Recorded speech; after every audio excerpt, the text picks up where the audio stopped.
Hello! Last time, we proved that every nim game has a nimber and derived a winning strategy for every winning nim game. However, our discussion depends on this main theorem which we have not proved yet.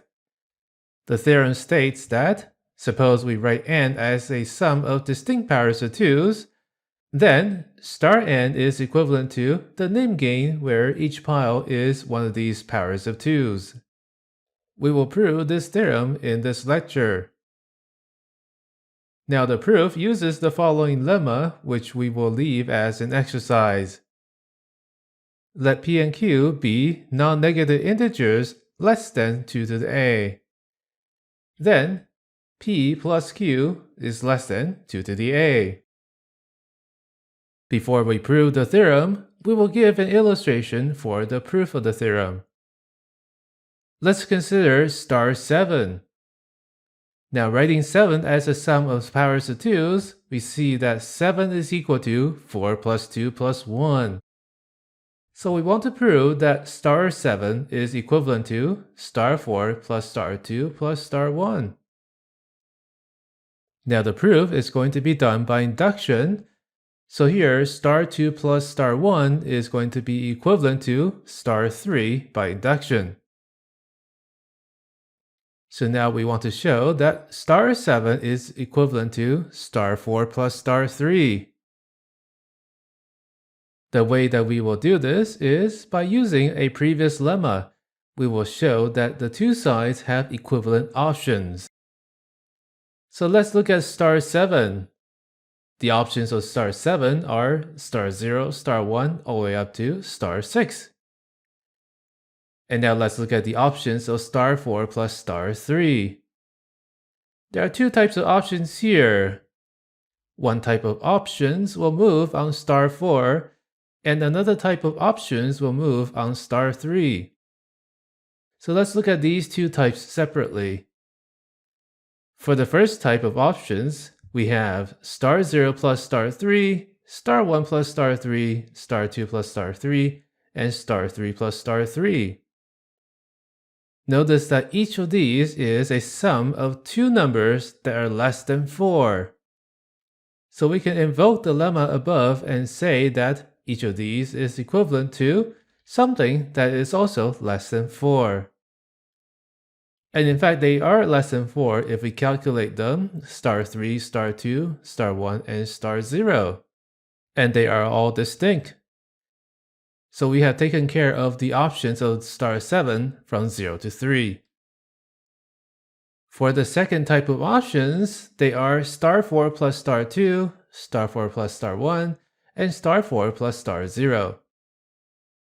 Now in each of these, the first number is a power of 2, that's 4.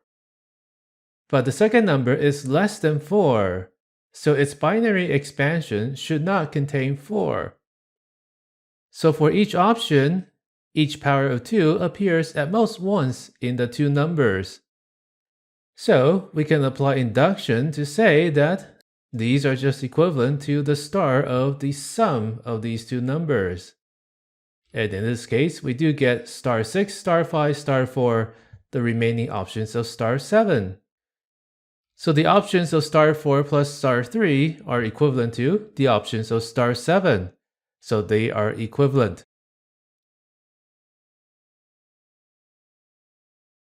We can now start the proof of our theorem. We prove by induction on n.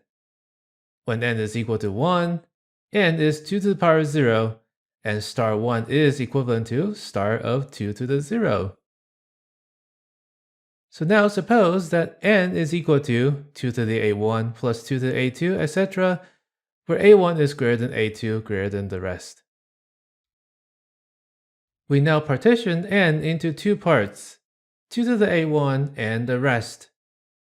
We let q be that second part, n minus 2 to the a1, which is 2 to the a2 plus 2 to the a3, etc. Now if q is equal to 0, then n is just equal to 2 to the a1.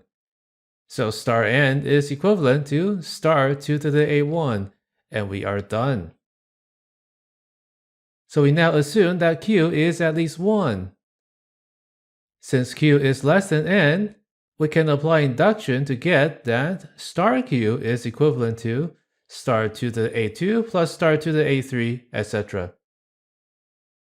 To complete the proof of the theorem, it remains to show that star n is equivalent to star to the a1 plus star q.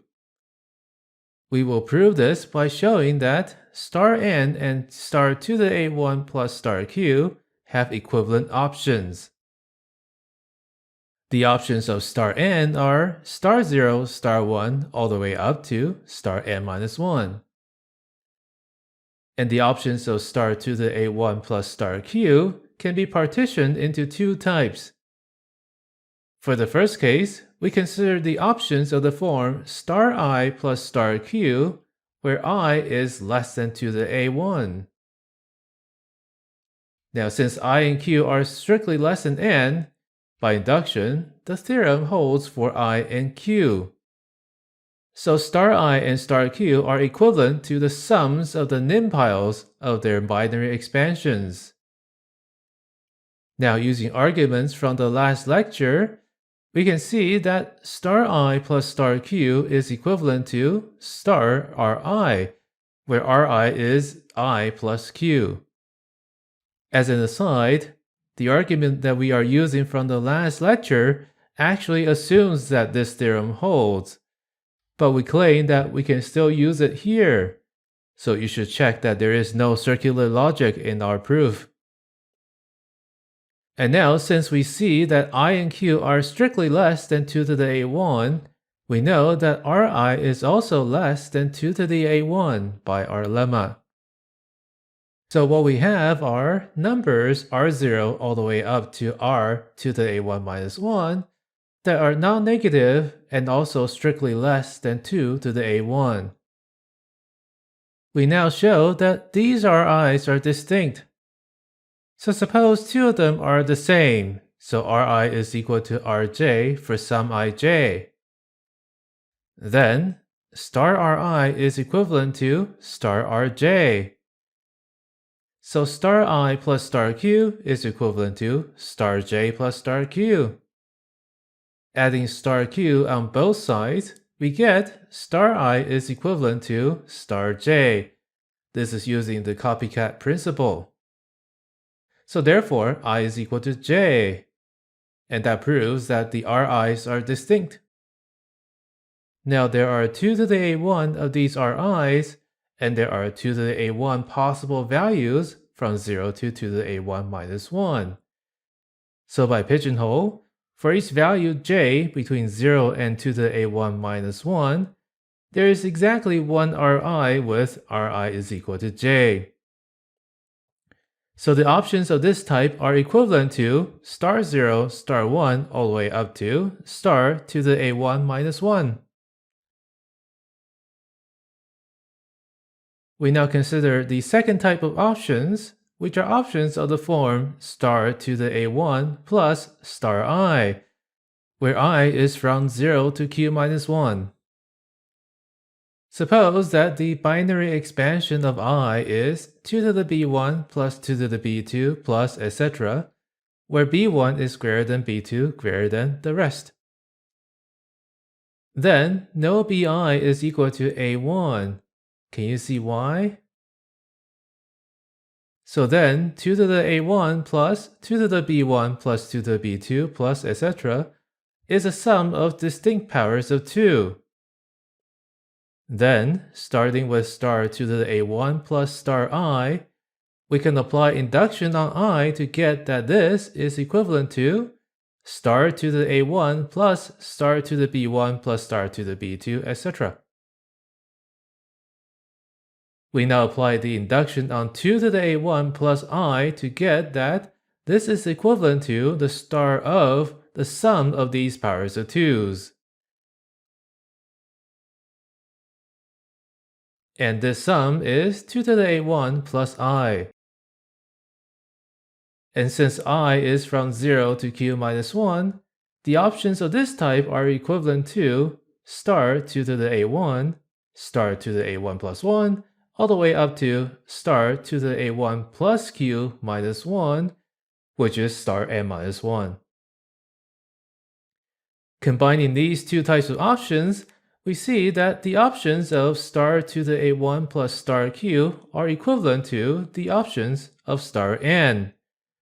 So, the two games are equivalent. And that completes our proof of the theorem.